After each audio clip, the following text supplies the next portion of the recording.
英国送上隐身巡航导弹，乌军获1.3吨大杀器，俄军是否会面临灾难？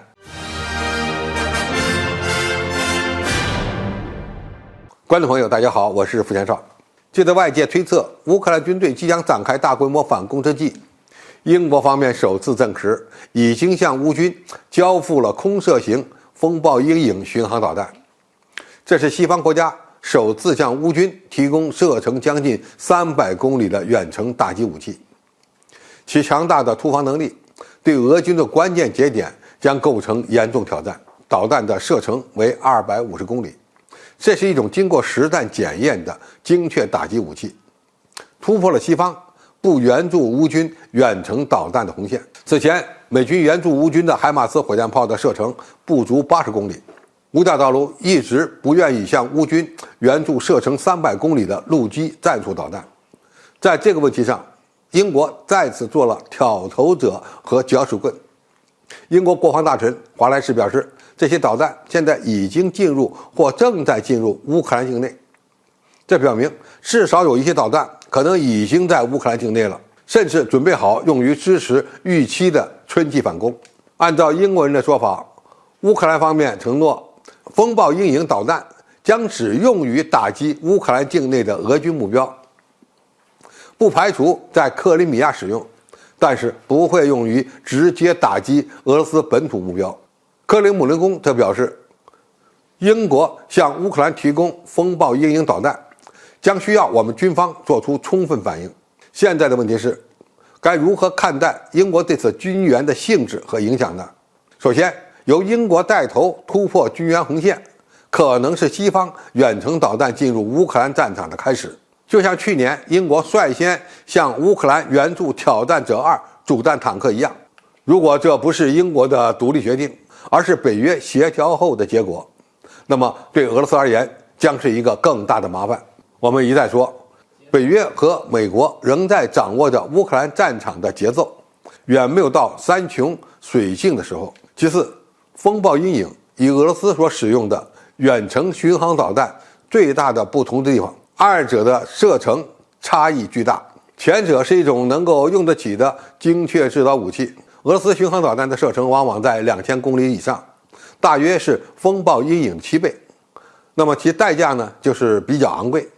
而英国提供的风暴鹰影导弹，其成本呢大约为250万美元，并不算太贵，是一种咬咬牙还负担得起的精确打击武器。最后，风暴鹰影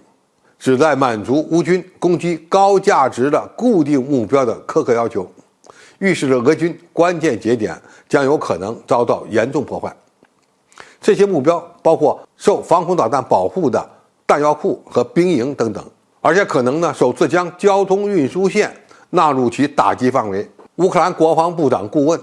尤里萨克声称，我们的合作伙伴非常清楚我们为什么需要他们，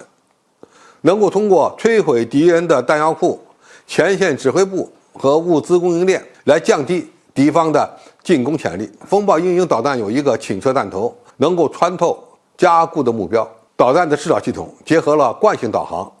卫星导航、地形匹配导航，而俄罗斯军队现有的卫星定位干扰手段将只能对付其一种导航方式。总的来说，风暴鹰影赋予了乌克兰强大的打击俄军前线指挥节点、补给站和桥梁的能力，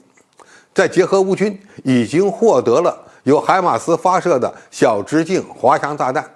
由米格29发射的捷达姆滑翔炸弹，意味着俄军包括克里米亚半岛在内的重要军事目标已经被全部纳入打击范围。风暴鹰影巡航导弹可以说在这些武器中承担着杀手锏的角色。英国国防部长还透露，由于一枚风暴鹰影导弹重约1.3吨，所以无法由米格29携带。这种导弹会被整合到乌克兰的苏27战斗机上使用，进而增加其战术灵活性。风暴鹰影导弹在飞行前可以对预定打击的目标进行坐标设定，这意味着不需要飞机在发射前输入数据，所以改装起来并不太困难。从1.3吨这个重量级，大家可以感受到其战斗部可能也比较大。足以炸毁俄军交通线上的桥梁，这个影响将是非常深远的。历史再一次证明，英国才是乌克兰战场那个拱火水平最高的搅屎棍，没有之一。好，今天评述就到这里，谢谢大家收看，我们下期再见。